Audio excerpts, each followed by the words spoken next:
Hello friends, आज की class में हम न्यू चैप्टर स्टार्ट कर रहे हैं आर्द्रता तथा वर्षा। वायुमंडल में उपस्थित जलवाष्प, ठीक है, जो वायुमंडल में हमारे जलवाष्प उपस्थित होता है, जलवाष्प किसे कहते हैं? जो जल भाप के रूप में, ठीक है, उड़ जाता है, मतलब ऊपर की ओर चला जाता है, उसे हम जलवाष्प कहते हैं। ठीक है, जलवाष्प को वायुमंडल की आर्द्रता कहते हैं। ठीक है, मैं एक बार फिर से रिपीट कर देती हूँ। वायुमंडल में उपस्थित जलवाष्प को वायुमंडल की आर्द्रता कहते हैं। ये 3 प्रकार की होती हैं। ठीक है, निरपेक्ष आर्द्रता, वायु की प्रति इकाई, ठीक है, जो वायु की प्रति इकाई आयतन में विद्यमान जलवाष्प की मात्रा, वायु के प्रति इकाई आयतन में विद्यमान, ठीक है, जो जलवाष्प होता है उसकी मात्रा को निरपेक्ष आर्द्रता कहते हैं।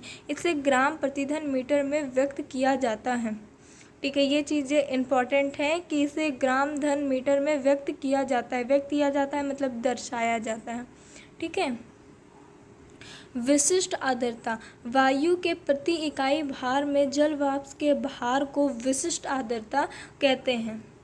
वायु के प्रति इकाई भार में जलवाष्प के भार को विशिष्ट आर्द्रता कहते हैं। इसे ग्राम प्रति ग्राम की इकाई में मापी जाती है। ठीक है, इकाई सबकी अलग अलग है, सो एक मत कर देना आप लोग। ठीक है, सापेक्ष आर्द्रता, किसी भी तापमान पर वायु में उपस्थित, ठीक है, जो कोई भी तापमान होता है पर वायु की उपस्थिति, ठीक है, वायु में उपस्थित, की और में बहुत फर्क होता है। ठीक है, वायु में उपस्थित जलवाष्प तथा उसी तापमान पर उसी वायु की जलवाष्प धारण करने की क्षमता के अनुपात को सापेक्ष आर्द्रता कहते हैं। ठीक है, वायु में जो उपस्थित जलवाष्प होता है, ठीक है, जलवाष्प किसे कहते हैं मैंने अभी आपको बताया। ठीक है, तथा उसी तापमान पर, ठीक है, जो तापमान है वही रहे, ठीक है, उसी तापमान पर वायु की जलवाष्प धारण करने की, ठीक है, जो क्षमता के अनुपात होता है उसको ही सापेक्ष आर्द्रता कहते हैं। बहुत आसान है, थोड़ा मेहनत करेंगे तो तुरंत याद हो जाएगा। ठीक है, और इन तीनों में कुछ देखो, जो फर्स्ट वाला और सेकंड वाला उनमें काफ़ी कॉमन चीज़ें हैं। आप दोनों को अगर ऐड करके पढ़ेंगे आपको जल्दी याद हो जाएगा। सापेक्ष आर्द्रता, जलवाष्प की मात्रा एवं, ठीक है, जलवाष्प की जो मात्रा होती है एवं वायु के तापमान पर निर्भर करता है। जो सापेक्ष आर्द्रता होती है ये किस पर निर्भर करती है? ठीक है, तो ये जलवाष्प की मात्रा, ठीक है, उसकी मात्रा कितनी है उस पर निर्भर करती है, और वायु के तापमान कितना है उस पर निर्भर करती है। इसे प्रतिशत में व्यक्त किया जाता है। ठीक है, पहले वाले को प्रति घन मीटर में व्यक्त किया जाता था, दूसरे वाले को ग्राम प्रति किलोग्राम में व्यक्त किया जाता है, इसे प्रतिशत में व्यक्त किया जाता है। ठीक है, वायु में जलवाष्प की मात्रा अधिक होने पर सापेक्ष आर्द्रता अधिक होती है। ठीक है, वायु में जितना अधिक जलवाष्प होगा, मतलब जितनी ज़्यादा मात्रा में जलवाष्प होगा उतनी ही ज़्यादा सापेक्ष आर्द्रता होगी। ठीक है, मतलब जितना जलवाष्प अधिक उतनी ही आर्द्रता अधिक होगी। वायु का तापमान कम होने पर सापेक्ष अधिक बढ़ जाती है। ठीक है, मतलब वायु का तापमान जितना ज़्यादा होगा सापेक्ष आर्द्रता उतनी कम होगी। और दूसरे शब्दों में हम इसे ऐसे भी कह सकते हैं कि वायु का तापमान कम होने पर सापेक्ष आर्द्रता बढ़ जाता है। ठीक है, एवं तापमान बढ़ जाने पर सापेक्ष आर्द्रता कम हो जाती है। ठीक है, ऐसे हम इसको भी कह सकते हैं कि जलवाष्प की मात्रा अधिक होने पर सापेक्ष आर्द्रता अधिक होती है, और जलवाष्प की मात्रा जब कम होगी तो सापेक्ष आर्द्रता भी कम हो जाएगी। ठीक है, संतृप्त वायु की, ठीक है, जो हमारी संतृप्त वायु की सापेक्ष आर्द्रता 100% होती है। ठीक है, कितनी प्रतिशत होती है? 100%। ठीक है, हिंदी में बोले तो 100%। 45%, ठीक है, 45% सापेक्ष आर्द्रता मनुष्य के लिए सबसे अधिक आरामदायक होती है। ठीक है, जो संतृप्त वायु में सापेक्ष आर्द्रता 100% होती है, ठीक है, जिसमें से मनुष्य के लिए, मतलब हम इंसानों के लिए 45% सापेक्ष आर्द्रता आरामदायक या फिर यूँ कह लो लाभदायक होती है। ठीक है, संघनन, जल की गैसीय अवस्था में, ठीक है, जल की जो गैसीय अवस्था होती है तरल ठोस अवस्था में परिवर्तित होने की क्रिया को संघनन कहते हैं। ठीक है, तरल ठोस अवस्था में, ठीक है, परिवर्तन होने की मतलब ये तरल मतलब लिक्विड, ठोस मतलब कठोर, ठीक है, हार्ड, ओके, में परिवर्तित, परिवर्तित मतलब चेंज, ठीक है, परिवर्तित मतलब चेंज होता है। चेंज होने की क्रिया को संघनन कहते हैं। यह 2 कारणों पर निर्भर करती है, ठीक है, इसके 2 कारण होते हैं, एक तापमान में कमी, ठीक है, पर, तथा वायु की सापेक्ष आर्द्रता पर, ओके। तो वायु के जिस तापमान पर जल अपनी गैसीय अवस्था से तरल या ठोस अवस्था में परिवर्तित हो जाता है, वायु के जिस तापमान, ठीक है, तापमान मतलब टेम्परेचर, टेम्परेचर पर जल, ठीक है, जल मतलब वाटर, ठीक है, वाटर अपनी गैसीय अवस्था से तरल या ठोस अवस्था में परिवर्तित हो जाता है, परिवर्तित मतलब चेंज हो जाता है, उसे अशाक कहते हैं, ठीक है। यह वायु के संतृप्त हो जाती है, ठीक है, मतलब इस पर वायु संतृप्त हो जाती है और इसकी सापेक्ष आर्द्रता 100% होती है, जिसे मैंने आपको छोटे में बता चुकी हूँ पहले, ठीक है। ओस पड़ने के लिए इसका जो हिमांक होता है वो 0 सेल्सियस से ऊपर होना चाहिए। अब बहुत बच्चों को शायद ये भी ना पता हो कि ओस किसे कहते हैं। तो जो ठंडी के स्टार्टिंग में जब हम रात में सोते हैं और सुबह उठकर देखते हैं तो पूरी छत हल्की हल्की गीली होके रखती है, उसको ही ओस कहते हैं, ठीक है। कोहरा, जब कोहरा गिरता है तो उसको ओस कहते हैं, ठीक है। पाला, जब ओशाक हिमांक से नीचे होता है तब ओस के स्थान पर पाला पड़ता है, ठीक है।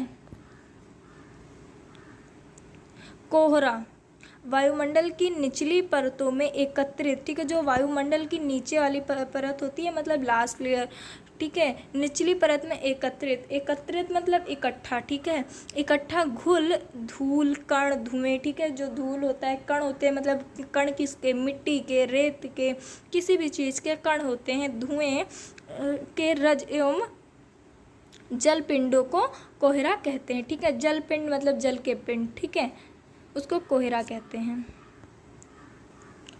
और शाक के नीचे वायु का तापमान कम होने पर कोहरा कहते हैं, ठीक है। जब उसका तापमान टेम्परेचर कम होता है तो उसको कोहरा कहते हैं, ठीक है। से नीचे मतलब इसके और नीचे संघनित जल पिंडों को कोहरा कहते हैं, ठीक है।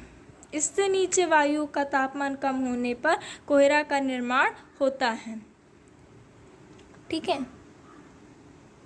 कोहरे में लोगों को चलने वगैरह में बहुत परेशानी होती है क्योंकि धुंधला धुंधला दिखाई देता है, ठीक है।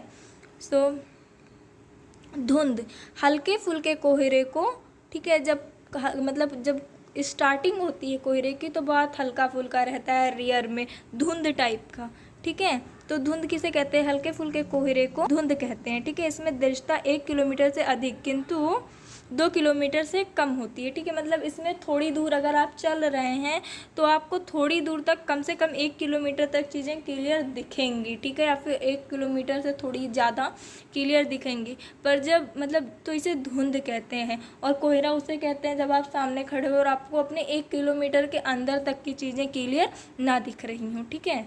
वर्षा, जब जलवाष्प की बूंदें जल के रूप में पृथ्वी पर गिरती हैं तो उसे वर्षा कहते हैं, ठीक है। जब बूंदें बारिश होती हैं, ठीक है, तो वो जलवाष्प जो होती है उसकी बूंदें ही जल के रूप में धरती पर गिरती हैं, ठीक है, ज़मीन पर गिरती है तो उसे क्या कहते हैं, वर्षा कहते हैं। वर्षा के ठंड होने की विधियों के अनुसार वर्षा 3 प्रकार की होती है, ठीक है। देखो बच्चों को पता ही नहीं होगा वर्षा कितने प्रकार की होती है, ठीक है।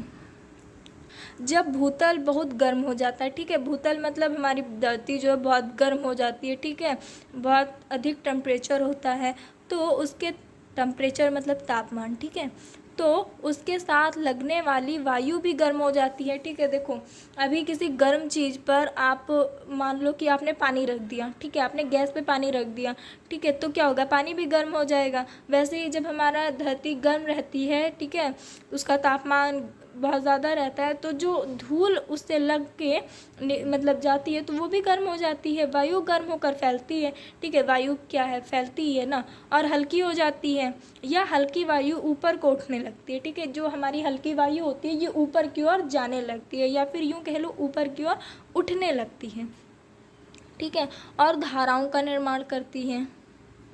ऊपर जाकर यह वायु ठंडी हो जाती है, ठीक है, क्योंकि हमारा वायुमंडल, ठीक है, तो ये वहाँ जाकर ठंडी हो जाती है और इसमें उपस्थित जलवाष्प का संघनन होने लगता है। ठीक है, ये ऊपर जाकर ठंडी होने लगती है और जो इसमें उपस्थित जलवाष्प जो जल भाप के रूप में रहते हैं, ठीक है, मैंने बोला ना जो जल भाप के रूप में रहते हैं वो ऊपर जाते हैं, सो वो क्या होते हैं, संघनन होने लगते हैं। संघनन से मेघ बनते हैं। कौन से मेघ? कपाशी मेघ बनते हैं, जिससे घंघोर वर्षा होती है। घंघोर वर्षा मतलब अत्यधिक, बहुत ज़्यादा वर्षा होती है।